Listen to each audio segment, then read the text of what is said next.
Capítulo 1.3. Arranquemos. Tomemos la decisión financiera más importante de nuestra vida. Mi riqueza se debe a tres cosas: a que vivo en Estados Unidos, a algunos buenos genes y al interés compuesto. Warren Buffett. Pongámonos en marcha. Es hora de emprender nuestro viaje recurriendo a algo que puede producir verdadera riqueza para todo el mundo. No es ningún sistema que nos haga ricos de pronto, ni es lo que la mayoría de la gente piensa que la hará financieramente libre o rica. La mayoría buscamos algún tipo de pelotazo financiero y creemos que entonces tendremos la vida solucionada. Pero seamos realistas, no vamos a ganar nuestra riqueza. Es un error que cometemos millones de estadounidenses. Creemos que si trabajamos más duro y más tiempo realizaremos nuestros sueños financieros, pero, por sí solo, nuestro sueldo, independientemente de lo cuantioso que sea, no es la solución. Esto me lo recordó el conocido economista y autor del libro clásico sobre finanzas Un paseo aleatorio por Wall Street, Burton Malkiel, durante una reciente visita que le hice a su despacho de la Universidad de Princeton. Quise hablar con él porque admiro no solo su trayectoria profesional sino también su sensatez. En sus libros y entrevistas dice las cosas claramente, y el día que fui a verlo no fue una excepción. Quería que me hablara de los obstáculos con los que se encuentran los inversores en todas las etapas de su vida. Al fin y al cabo, era una de las personas que habían creado y desarrollado el concepto de fondos indexados, que permiten al inversor normal igualar o replicar los mercados, y a cualquier persona, incluso con una pequeña cantidad de dinero, poseer una parte de todo el mercado de valores y una cartera bien diversificada, sin tener que limitarse a comprar unas cuantas acciones de una o dos empresas solamente. Hoy esta modalidad de inversión mueve activos por valor de más de 7 billones de dólares. De todas las personas a las que pensé entrevistar para este libro, él era una de las más indicadas para ayudarme a entender el lenguaje ambiguo y embarullado de Wall Street y hacerme una idea clara del panorama inversor actual. ¿Cuál es el gran error que cometemos la mayoría de las personas ya desde el principio? Malkiel ni lo dudó cuando se lo pregunté. Dijo que la mayoría de los inversores no saben aprovechar todas las ventajas del increíble poder del interés compuesto, el poder del interés que se multiplica con el tiempo. El interés compuesto es una herramienta tan poderosa que Albert Einstein dijo una vez que era el invento más importante de la humanidad. Pero si es tan magnífico, me preguntaba, ¿por qué tan pocas personas nos aprovechamos de él? Para ilustrar el poder exponencial del interés compuesto, Malkiel me contó la historia de los gemelos Williams y James, cuyas estrategias de inversión no podían ser más diferentes. Pone este ejemplo en uno de sus libros, así que yo lo conocía, pero oírselo a él de viva voz fue una experiencia increíble, algo así como oír a un Bruce Springsteen de 81 años tocar una versión acústica de Born to Run en el salón de su casa. La historia es esta: William y James acababan de cumplir 65 años, la edad de jubilación tradicional. William empezó con ventaja porque contrató un plan de pensiones a los 20 años e invirtió $4,000 anuales durante los siguientes 20 años. Al cumplir 40, dejó de aportar dinero y comenzó a ver cómo crecía en un entorno libre de impuestos y con un interés del 10% anual. James no contrató un plan de pensiones hasta la madura edad de 40 años, la misma a la que su hermano William dejó de hacer aportaciones. Como su hermano, James invirtió $4,000 anuales a un interés del 10% y sin impuestos, pero siguió aportando hasta los 65 años, 25 en total. William, el primero que contrató un plan de pensiones, invirtió un total de $80,000, $4,000 al año por 20 años al 10%, mientras que James, que lo contrató mucho después, invirtió $100,000, $4,000 al año por 25 años al 10%. ¿Cuál de los dos hermanos, pues, tenía más dinero en la cuenta cuando se jubilaron? Yo sabía la respuesta, pero Malkiel me contó la historia con tanto apasionamiento y fruición que era como si lo hiciera por primera vez. La respuesta, claro, es el hermano que empezó primero e invirtió menos dinero. ¿Cuánto tenía en su cuenta? Ojo al dato, un 600% más. Retrocedamos un poco y contextualicemos estas cifras. Si pertenecemos a la generación del milenio, o a la generación X, o incluso si somos baby boomers, fijémonos en este mensaje y sepamos que este consejo va dirigido a cualquiera, tenga la edad que tenga. Si tenemos 35 años y de pronto entendemos en qué consiste el poder del interés compuesto, nos diremos que ojalá hubiéramos empezado a los 25 años. Si tenemos 45 años, nos diremos que ojalá hubiéramos empezado a los 35. Si tenemos 60 o 70, pensaremos en la cantidad de dinero que podríamos haber ahorrado y ganado si hubiéramos empezado a ahorrar cuando teníamos 50 o 60, y así sucesivamente. En el ejemplo de Malkiel, fue William, el hermano que empezó primero y dejó de invertir antes de que su hermano empezara a ahorrar, quien acabó teniendo casi 2,5 millones de dólares, y fue James, que ahorró hasta la edad de 65 años, quien tuvo menos de $400,000. Es una diferencia de más de 2 millones, todo porque William supo usar el maravilloso poder del interés compuesto otros 20 años, lo que le dio una ventaja insuperable, y lo obligó a pagar todas las comidas familiares el resto de su vida. El hombre en la cima de la montaña no apareció allí. Vince Lombardi. Aún no estamos convencidos de que el interés compuesto, con el tiempo, es la única manera de hacer que nuestra semilla de dinero se convierta en la fabulosa cosecha de seguridad financiera que necesitaremos para subvenir nuestras necesidades futuras. Malkiel me contó otra de sus historias favoritas para ilustrar el caso. Cuando Benjamin Franklin murió en 1790, dejó unos $1000 a las ciudades de Boston y Filadelfia. Su legado iba acompañado de una serie de condiciones. En concreto, el dinero había que invertirlo y no podía tocarse en 100 años. Pasado este tiempo, las ciudades podían sacar $500,000 para proyectos públicos. El dinero restante no podía tocarse hasta pasados otros 100 años. Por fin,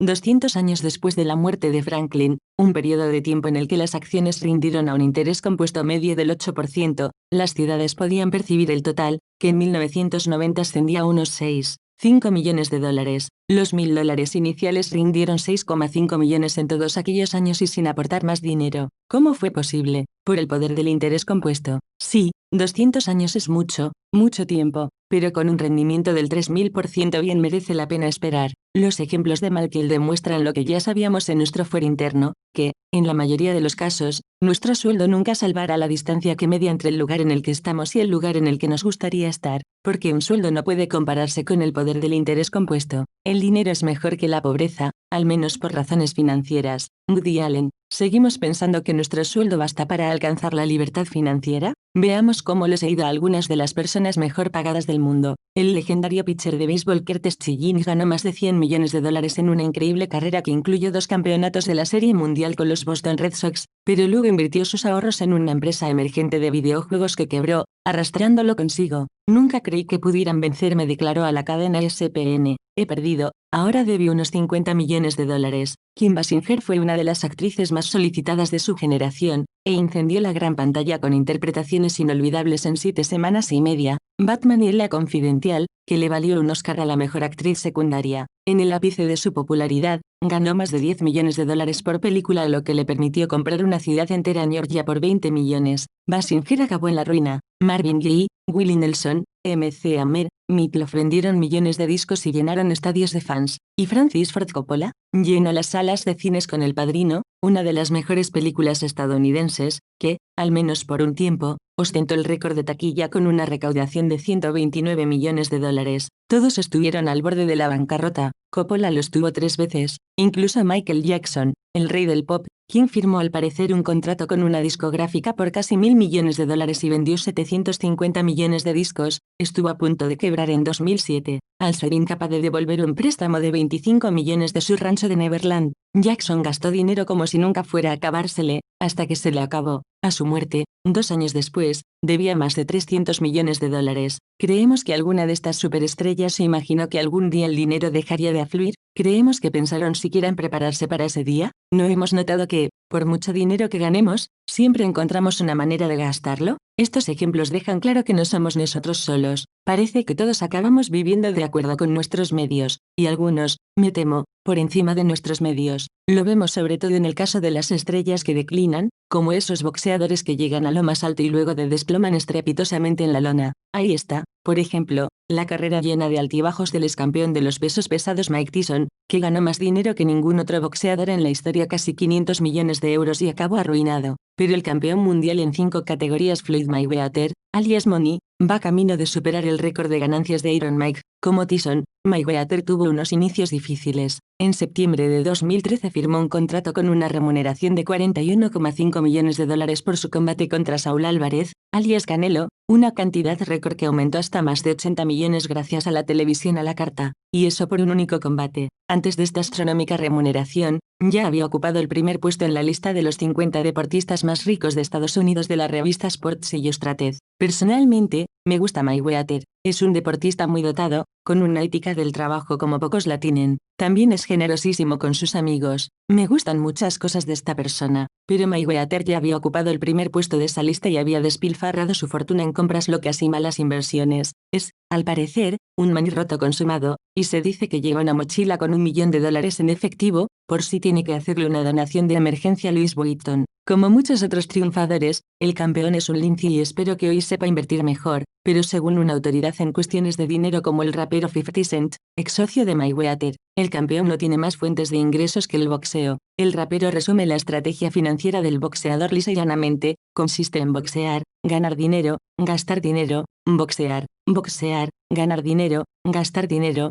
boxear. Parece una estrategia absurda, ¿no? Por desgracia, es la que todos tenemos de una manera u otra: trabajar, ganar dinero, gastar dinero, trabajar, al puro estilo americano. Antes de hablar, escuchemos; antes de escribir, pensemos; antes de gastar, ganemos; antes de invertir, investiguemos; antes de criticar, aguardemos; antes de rezar, perdonemos; antes de renunciar, intentémoslo; antes de jubilarnos, ahorremos; antes de morir, demos. William Abard. Y esta es la pregunta de los $41,5 millones. Si estas personas, con su talento y su suerte, no supieron llegar a la libertad financiera ganando dinero, ¿cómo podemos hacerlo nosotros? No podemos. Lo que sí podemos hacer es un sencillo cambio estratégico y adoptar una mentalidad completamente nueva. Tenemos que tomar las riendas de nuestra economía y aprovecharnos del poder exponencial del interés compuesto. Nos cambiará la vida. Tenemos que pasar de un mundo en el que trabajamos para ganar dinero a un mundo en el que el dinero trabaje para nosotros. Es hora de pasar a la acción y empezar a jugar, porque, en última instancia, todos tenemos que convertirnos en inversores si queremos ser financieramente libres. Ya somos comerciantes financieros. A lo mejor no lo vemos así, pero si trabajamos para ganarnos la vida estamos comerciando con nuestro tiempo, que vendemos por dinero. Y, francamente, es el peor intercambio que podemos hacer. ¿Por qué? Porque siempre podemos ganar más dinero, pero no más tiempo. No quiero parecerme a uno de esos anuncios sentimentales de Mastercard, pero todos sabemos que la vida está hecha de momentos irrepetibles, que dejaremos de vivir si vendemos nuestro tiempo por dinero. Claro, de vez en cuando nos perdemos un baile o una velada porque el deber nos llama, pero nuestros preciosos recuerdos no siempre están a mano. Si nos perdemos muchas cosas, podríamos empezar a preguntarnos por qué trabajamos en realidad. El mejor cajero automático. ¿Dónde vamos cuando necesitamos dinero y no somos campeones mundiales de boxeo con una mochila llena de billetes? ¿Qué clase de cajero automático necesitamos para hacer esa operación? Apuesto a que, ahora mismo, la principal máquina de hacer dinero que tenemos somos nosotros mismos. Puede que hayamos hecho algunas inversiones, pero seguro que no las hemos hecho pensando en que sean una fuente de ingresos. Si dejamos de trabajar, la máquina se para, no entra dinero, los ingresos se acaban. En definitiva, nuestro mundo financiero llega a un punto muerto. Es un juego de suma cero, en el que ganamos exactamente lo que nos jugamos. Considerémoslo de este modo: somos una especie de máquina, pero no de hacer dinero, sino, por el hecho de que intercambiamos tiempo por dinero, una máquina del antitiempo. Y no es ciencia ficción, sino, para muchos de nosotros, una realidad. Hemos dispuesto las cosas de manera que damos lo que más valoramos, tiempo, a cambio de lo que más necesitamos, dinero, y si esto es lo que hacemos, tengamos por seguro que estamos perdiendo. ¿Está esto claro? Si dejamos de trabajar, dejamos de ganar dinero. Excluyámonos de la ecuación y busquemos un planteamiento alternativo. Construyamos una máquina de hacer dinero que nos sustituya, y pongámosla a funcionar para que gane dinero mientras dormimos. Pensemos en ella como si fuera un segundo negocio, sin empleados, sin nóminas, sin gastos, cuyos únicos bienes son el dinero que invertimos, lo único que produce, una fuente de ingresos vitalicia que nunca se secará,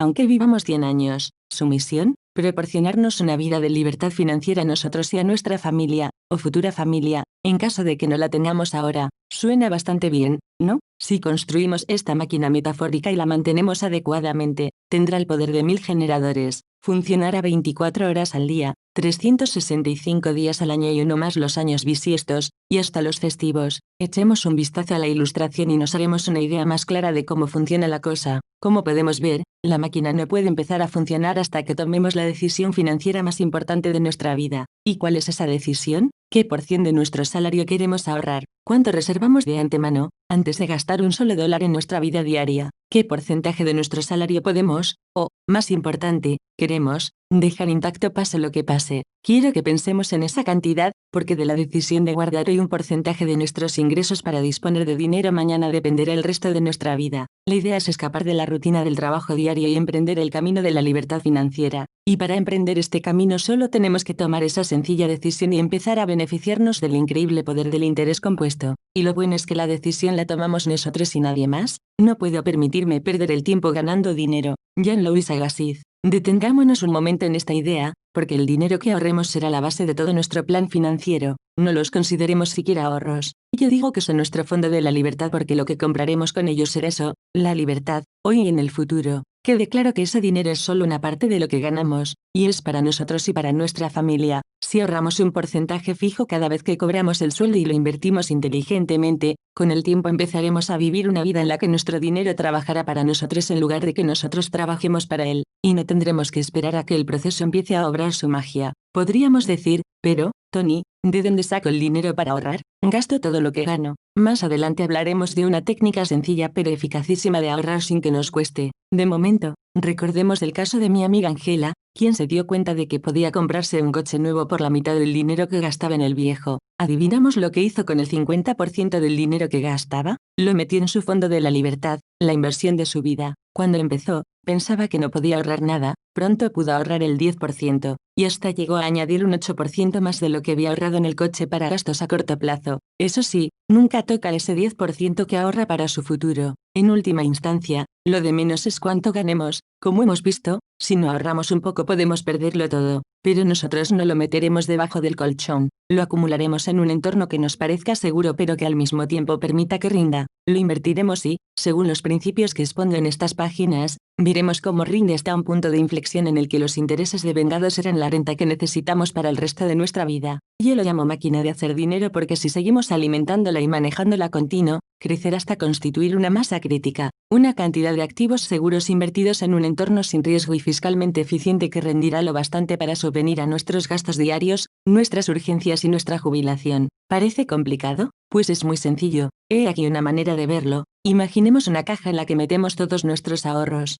Cada vez que cobremos, meteremos dinero, un porcentaje que tenemos que decidir. Sea cual sea este porcentaje, tenemos que mantenerlo, tanto en los buenos tiempos como en los malos, pase lo que pase. ¿Por qué? Porque las leyes del interés compuesto nos castigan incluso si dejamos de aportar una vez. No nos preguntemos si podemos permitirnos ahorrar, porque eso sería subestimarnos, pero no nos arriesguemos tampoco a tener que suspender los ahorros, o incluso echar mano de ellos, si algún mes ingresábamos menos y tenemos que apretarnos el cinturón. ¿Qué porcentaje nos viene bien? ¿El 10%? ¿El 15%? ¿Incluso el 20%? No hay una respuesta fija, depende de nosotros. ¿Qué nos dicen las entrañas? ¿Y el corazón? Si queremos un consejo, los expertos dicen que deberíamos ahorrar como mínimo un 10% de nuestros ingresos, aunque, tal y como está hoy la economía, muchos convienen en que un 15% es una cifra mucho mejor, sobre todo si tenemos más de 40 años. Sabremos por qué en la tercera parte. ¿Recuerda alguien algún tiempo que no fuera difícil y en el que el dinero no escaseara?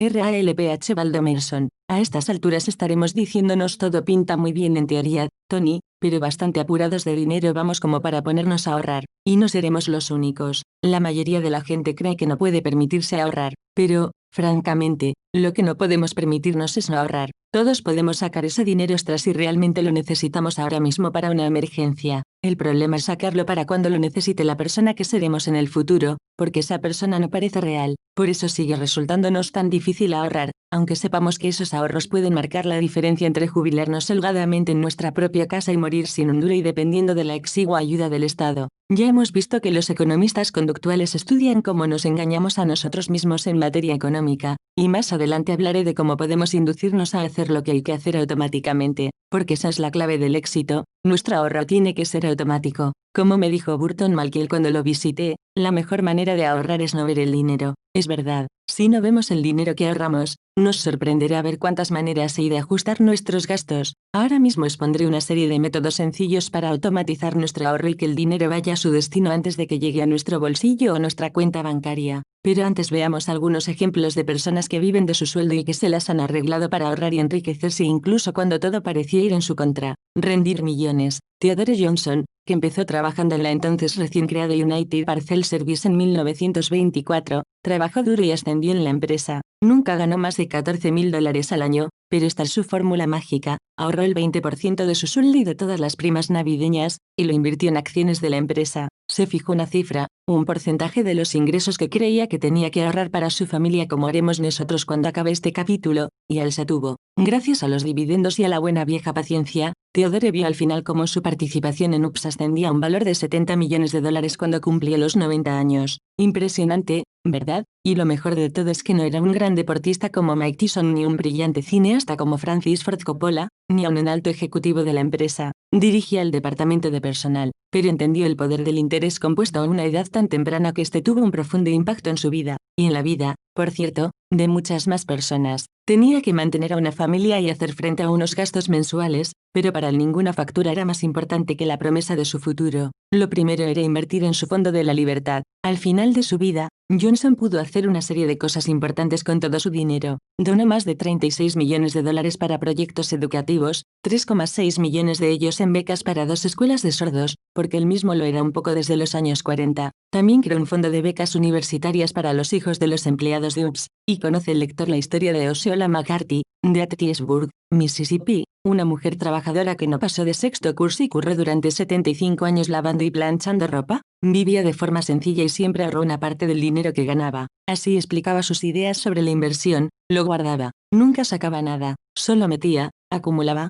vallas y acumuló. A los 87 años, McCarthy fue noticia en todo el país porque donó $150.000 para becas a la Universidad del Sur de Mississippi. Aquella mujer no tenía la impresionante fachada de Kim Basinger ni el talento musical de Willie Nelson, pero trabajó duro y supo hacer que su dinero hiciese lo propio. Quería ayudar a los hijos de la gente a ir a la universidad, dijo, y lo consiguió gracias a su gran probidad, e incluso sobró un poco de dinero con el que se permitió un pequeño lujo, comprar un aparato de aire acondicionado para su casa. En el polo opuesto tenemos el estimulante caso de Sir John Templeton, uno de mis modelos y uno de los mayores inversores de todos los tiempos. He tenido el privilegio de conocerlo y entrevistarlo varias veces a lo largo de los años e incluye la última entrevista en nuestro manual del multimillonario. Estos son algunos antecedentes. No empezó siendo Sir John, tuvo unos comienzos humildes en Tennessee. No estudió una carrera porque no pudo pagarse la matrícula, pero ya de joven supo lo que era el poder de ahorrar con interés compuesto. Se comprometió a ahorrar el 50% de lo que ganaba y luego puso a rendir esos ahorros. Estudiaba historia y observó una pauta constante. Tony, las mejores oportunidades se presentan en los momentos de máximo pesimismo, me decía. No hay nada, que haga bajar el precio de una acción excepto la presión de la venta. Pensémoslo, cuando las cosas van bien en la economía, podemos recibir varias ofertas de compra de nuestra casa y quedarnos con el mejor postor. En mercados alcistas, los inversores no lo tienen fácil para hacer buenos negocios. ¿Por qué? Cuando las cosas van bien, los humanos tendemos a creer que seguirán así siempre, pero cuando sobreviene una crisis, la gente echa a correr, dan sus casas, sus acciones, sus negocios, a cambio de casi nada, yendo contracorriente. John, que empezó con muy poco, llegó a ser multimillonario. ¿Cómo lo hizo? Cuando Alemania invadió Polonia en 1939, precipitando a Europa en la Segunda Guerra Mundial y paralizando el mundo con miedo y desesperación, reunió $10.000 y los invirtió en la bolsa de Nueva York. Compró 100 acciones de todas las empresas que vendían por menos de $1, incluyendo aquellas que estaban a punto de quebrar. Pero él sabía lo que muchas personas olvidan, que la noche no dura siempre, que el invierno financiero es una estación a la que sigue la primavera. Cuando acabó la Segunda Guerra Mundial, en 1945, la economía de Estados Unidos creció de repente y las acciones de Templeton se dispararon hasta constituir una cartera de valores multimillonaria. Vimos el mismo tipo de crecimiento de la bolsa entre las caídas de marzo de 2009 y el crecimiento de más del 142% de finales de 2013. Pero la mayoría no nos aprovechamos, porque, cuando las cosas van mal, pensamos que irán mal siempre, el pesimismo nos invade. En el capítulo 4.4, Timing, la oportunidad lo es todo, mostraré un sistema que puede ayudarnos a no perder la cabeza y seguir invirtiendo cuando todo el mundo tiene miedo. Es en esos momentos breves y volátiles cuando se producen rendimientos astronómicos. Expuse estas ideas a mis Platinum Partners, un exclusivo grupo de socios que formé para apoyar mi fundación, y les presenté algunas de las oportunidades que tenían delante. Por ejemplo, Las Vegas Sands Corporation cotizaba en la bolsa de Nueva York. El 9 de marzo de 2009, el precio de sus acciones había caído a $2,28 y hoy es de 67,41, un rendimiento del 3000%. Esto es saber invertir cuando todo el mundo es presa del pánico. ¿Qué podemos, pues, aprender de Sir John Templeton? Es asombroso lo que la investigación, la fe y la acción pueden hacer si no dejamos que el miedo generalizado nos paralice. Es una buena lección que debemos recordar si, mientras leemos estas páginas, los tiempos se vuelven más difíciles, financieramente hablando. La historia demuestra que esos tiempos malos solos y temerosos son los que ofrecen mejores oportunidades para invertir y ganar. Templeton sabía que si podía ahorrar la mitad de sus magras ganancias, estaría en situación de aprovechar al máximo todas las oportunidades de inversión. Pero, más importante aún, fue uno de los mayores filántropos del mundo y, cuando se nacionalizó británico, la reina de Inglaterra lo nombró caballero en recompensa de sus esfuerzos. Muerto él, su obra generosa continúa. Todos los años, la Fundación John Templeton concede más dinero en becas destinadas a contribuir al progreso humano mediante descubrimientos pioneros, unos 70 millones de dólares,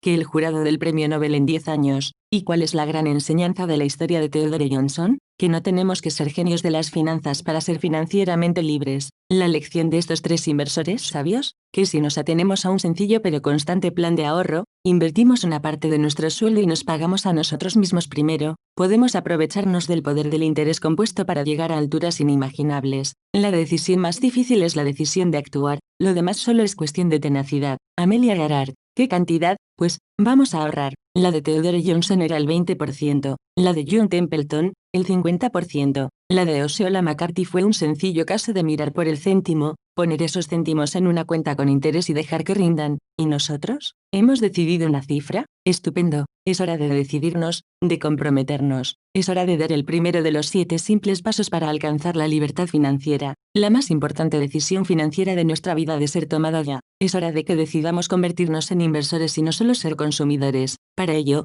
simplemente tenemos que decidir qué porcentaje de nuestros ingresos vamos a ahorrar para nosotros y nuestra familia y para nadie más. Repito, ese dinero es para nosotros, para nuestra familia, para nuestro futuro. No es para gastarlo en ropa, no es para gastarlo en restaurantes caros ni en un nuevo coche que sustituya al que aún puede hacer 80.000 kilómetros. Procuremos no pensar en las compras que dejamos de hacer hoy. Fijémonos más bien en el fruto que recogeremos mañana. En lugar de salir a cenar con amigos, lo que nos costará, digamos, $50, ¿por qué no pedimos unas pizzas y unas cervezas y las pagamos entre todos? Cambiemos un buen momento por otro, ahorremos unos $40 cada vez y habremos avanzado mucho. ¿Y qué es eso? Nos diremos, $40 no es mucho, es verdad, pero si los ahorramos todas las semanas y los invertimos, podríamos jubilarnos unos años antes. Echemos cuentas, no simplemente ahorramos $40 a la semana, sino que dejar de gastarlos puede suponer dejar de gastar unos $2.000 al año y ahora sabemos que, gracias al interés compuesto y con el tiempo, esos 2.000 pueden rendir mucho. ¿Cuánto es mucho? ¿Qué nos parecen $500.000? Exacto, $500.000. ¿Cómo? Los asesores de Benjamin Franklin nos dirían que colocáramos ese dinero en el mercado y, si nos dieran un 8% de interés compuesto, en 40 años esos $40 que nos ahorramos todas las semanas, 2.080 al año, rendirían un total de $581.944, más que suficiente para pedir una pizza de las más grandes, y la más completa. Vemos cómo puede el interés compuesto trabajar para nosotros, con apenas unas acciones sencillas y constantes, y si nos las arregláramos para ahorrar más de $40 semanales, ya $100 podría suponer una diferencia de 1.000.000 en el momento que más lo necesitáramos. Recordemos esto, no podemos aprovecharnos del asombroso poder del interés compuesto hasta que decidamos sobre este importantísimo punto. Después de todo, no podemos ser inversores si no tenemos nada que invertir. Es elemental, es la base para crear riqueza, la diferencia entre ser un asalariado y un inversor, y empieza con ahorrar una parte de lo que ganamos para nosotros y nuestra familia. ¿Cuánto será esa parte? ¿El 10, el 12, el 15, el 20%? Hallemos nuestro porcentaje y anotémoslo, subrayémoslo, comprometámonos a ahorrarlo, y automaticémoslo. Nos ayudará a dar los fáciles pasos siguientes. Si cobramos una nómina, podemos llamar al Departamento de Recursos Humanos y pedir que envíen un porcentaje determinado de nuestro sueldo que nosotros elegimos directamente a nuestra cuenta de ahorro. Si ya nos hacen deducciones automáticas que van a nuestro plan de pensiones de empleo, podemos aumentar esas deducciones hasta la cantidad que hayamos elegido. ¿Lo hemos hecho? Muy bien, pero ¿y si somos autónomos o tenemos nuestra propia empresa o trabajamos por encargo? No pasa nada. Ordenamos una transferencia automática desde nuestra cuenta bancaria. ¿Y si no tenemos una cuenta en la que ingresar nuestros ahorros? Simple, vayamos enseguida a Internet y abramos un plan de pensiones o una cuenta de ahorro en cualquier banco o entidad. O, si la tecnología no nos va y preferimos hacerlo manualmente, salgamos a la calle y visitemos nuestro banco. ¿Cuándo conviene hacerlo? Ahora, por ejemplo, corramos, que espero. Si no queremos trabajar, tenemos que trabajar para ganar dinero y no tener que trabajar. Agnes, bien, estamos de vuelta. Enhorabuena. acabamos de tomar la decisión financiera más importante de nuestra vida, el primero de los 7 simples pasos para alcanzar la libertad financiera. Ya estamos en camino de convertir nuestros sueños en realidad. En las páginas que siguen veremos algunas estrategias seguras para que nuestro dinero rinda, pero por ahora centrémonos en este asunto fundamental, porque nuestro futuro financiero depende de que seamos capaces de ahorrar sistemáticamente. La mayoría lo sabemos, de algún modo, pero si lo sabemos y seguimos sin obrar en consecuencia, es como si no lo supiéramos. Al contrario de lo que la gente cree, el conocimiento no es poder potencial. Saber no es saber hacer. Lo que importa es la acción. La acción siempre triunfa sobre el conocimiento. Quiero ganar, pero odio más perder. Brad Pitt en el papel de Billy Beane, director del equipo de béisbol Oakland Athletics, en Moneyball, rompiendo las reglas. ¿Qué pasa si, después de todo lo que hemos aprendido, seguimos sin dar ese primer paso que consiste en ahorrar un porcentaje de nuestros ingresos en una cuenta con interés compuesto? ¿Hay algo que nos lo impide? ¿Y qué es? Podría ser que no ahorramos sistemáticamente porque nos parece un sacrificio, una pérdida en lugar de un regalo que nos hacemos hoy y en el futuro. En mi búsqueda de respuestas, conocí a Shlomo Bernartzi, de la Escuela de Administración de Empresas de la Universidad de California en Los Ángeles, y me dijo: Tony, el problema es que a la gente el futuro no le parece real, por eso le cuesta tanto ahorrar pensando en el futuro. Bernartzi y su colega, el premio Nobel Richard Thaler, de la Universidad de Chicago, han discurrido una estupenda solución, a la que llaman Save More Tomorrow, ahorra más mañana, que se basa en el sencillo pero eficaz principio siguiente: si nos duele demasiado ahorrar y esperemos a que nos suban la paga. ¿Cómo se les ocurrió esto? En primer lugar, me explicó Shlomo, tenían que responder a la cuestión de la gratificación inmediata, o lo que los científicos llaman sesgo del presente. Me puso un ejemplo: a unos estudiantes les preguntó qué querrían de tentempié cuando volvieran a verse 2 semanas después, un plátano o chocolate, y el 75% contestó que un plátano, pero 2 semanas después, en el momento de elegir, el 80% prefirió chocolate. Controlarnos en el futuro no es problema, me dijo Shlomo. Lo mismo pasa con los ahorros. Sabemos que deberíamos ahorrar, sabemos que lo haremos el año que viene, pero hoy gastamos, como especie, estamos hechos para preferir el hoy al mañana, pero también odiamos sentir que nos perdemos algo. Para ilustrar este punto, Shlomo me habló de un estudio que se había hecho con monos, nuestros primos no tan lejanos, para medir sus respuestas psicológicas. A un grupo se les dio una manzana, enorme excitación, y luego a otro 2 manzanas, enorme excitación también, pero entonces se introdujo un cambio: a los que les habían dado 2 manzanas, les quitaron una. Seguía quedándoles una manzana, pero ¿adivinamos lo que pasó? Cogieron un cabreo terrible. Científicamente hablando, ¿no nos ocurre lo mismo a los humanos? ¿No olvidamos lo que ya tenemos? Recordemos este estudio cuando cuente la historia de un multimillonario llamado Adolf Merkle en el siguiente capítulo. Tendremos una iluminación. La cuestión es que, si sentimos que perdemos algo, lo evitamos, no lo hacemos. Por eso tanta gente no ahorra ni invierte. Si ahorramos parece que renunciamos a algo,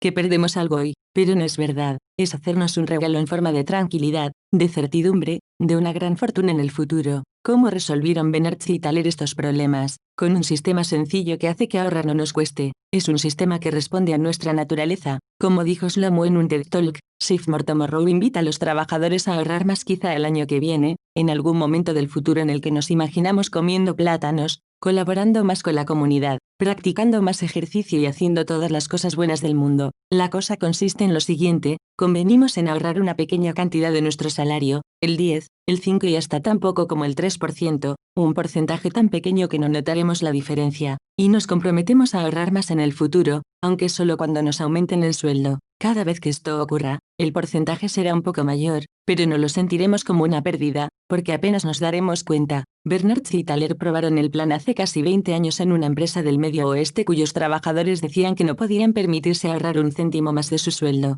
pero los investigadores los convencieron para que dejaran que la empresa ingresara automáticamente el 3% de su salario en un plan de pensiones, y otro 3% más cada vez que les aumentaran el sueldo. El resultado fue sorprendente. Al cabo de solo 5 años y 3 aumentos de sueldo, esos trabajadores, que pensaban que no podía permitirse ahorrar, estaban guardando nada menos que casi el 14% de su salario, y el 65% de ellos estaban ahorrando en realidad una media del 19%. Si ahorramos un 19%, estamos ahorrando más o menos la cantidad que hizo riquísimo Theodore Johnson, el hombre de Ups. No cuesta y funciona. Se ha demostrado una y otra vez. Permítaseme mostrar el gráfico que Shlomo usa para ilustrar el impacto que cada aumento del porcentaje de ahorro tendrá en el estilo de vida del trabajador. En el 3,5% vemos un par de zapatillas, porque es lo único que podemos permitirnos si ahorramos ese porcentaje. En el 6,5%, vemos una bicicleta, y así sigue hasta que llegamos al 13,6%, donde vemos un coche de lujo que nos envía el claro mensaje de que la vida es estupenda. La diferencia es enorme.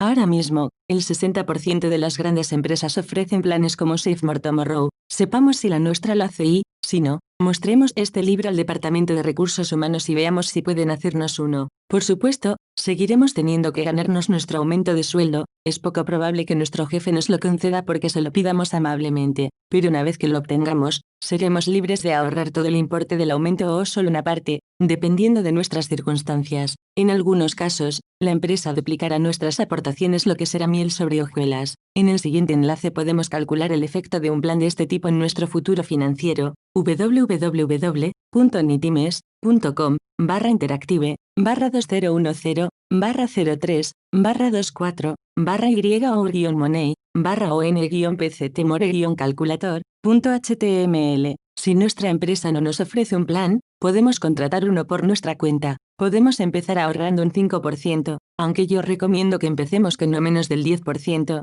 si es posible, que vaya automáticamente a nuestro fondo de la libertad, y luego seguir ahorrando el 3% más cada vez que nos aumenten el sueldo. Entremos en internet, hagamos una llamada telefónica y pongámonos en marcha. Podemos hacerlo hoy mismo y asegurar nuestro futuro de la manera menos costosa. No hay excusa que valga. Pero ¿qué pasa si somos autónomos? ¿Qué pasa si tenemos nuestro propio negocio y pensamos que no podemos dejar de invertir hasta el último céntimo en él? Encontraremos la manera de ahorrar. ¿Qué pasaría si nos pusieran un nuevo impuesto y tuviéramos que pagar el 10% más, o incluso el 15%, al Estado? Sería horrible. Maldeciríamos esto y lo otro, pero encontraríamos la manera de pagarlo. Pensemos, pues, que ese porcentaje es un impuesto que tenemos que pagar, porque el dinero no va al Estado sino a nuestra familia y nuestro futuro. O pensemos que somos vendedores que tenemos que cobrar los primeros. Si tenemos que hacerlo, lo haremos. Pero, en este caso, es un dinero que guardamos para nosotros y nuestra familia, ¿no? Y no olvidemos una cosa, tenemos que automatizarlo. Este es el gran secreto: ganar más, gastar menos y automatizar el ahorro. Como escrito con fuego en el cielo. De joven leí el clásico de George Samuel Clason, El hombre más rico de Babilonia, en el que el autor, a través de una serie de parábolas, nos da consejos financieros llenos de sentido común. Recomiendo este libro a todo el mundo. Un pasaje se me ha quedado grabado todos estos años: una parte de lo que gano es mía y la guardo. Digámonoslo por la mañana al levantarnos. Digámonoslo al mediodía. Digámonoslo por la noche. Digámonoslo a todas horas todos los días. Digámonoslo hasta que nos parezca como escrito con fuego en el cielo. Imbuyámonos de esta idea. Llenémonos de este pensamiento, y luego determinemos una parte que nos parezca razonable, no menos de una décima parte, y ahorrémosla. Supeditemos a ello todos los demás gastos si es necesario, pero ahorremos primero esa parte. Nadie recordaría al buen samaritano si solo hubiera tenido buenas intenciones. También tenía dinero. Margaret Thatcher. Ahorremos esa parte primero, amigos, y luego obremos en consecuencia. No importa el porcentaje que sea, empecemos. Lo mejor es que no sea menos del 10%, pero, con el tiempo, hagamos que esa cifra signifique algo. El siguiente paso. Ahora que hemos trazado un plan de inversión automático en nuestro fondo de la libertad, nuestra nueva máquina de hacer dinero, estaremos preguntándonos dos cosas. Primero, ¿dónde meto ese dinero? Y, segundo, ¿cuánto necesitaré para conseguir la seguridad o libertad financiera? Vamos a responder a estas dos preguntas claramente, y las respuestas vendrán de los mejores financieros del mundo. Pero antes tenemos que entender para qué invertimos, qué hay detrás de nuestro deseo de libertad financiera, qué es la riqueza para nosotros, qué perseguimos realmente. Tomémonos un momento, unas cuantas páginas, y veamos cómo dominaremos el dinero.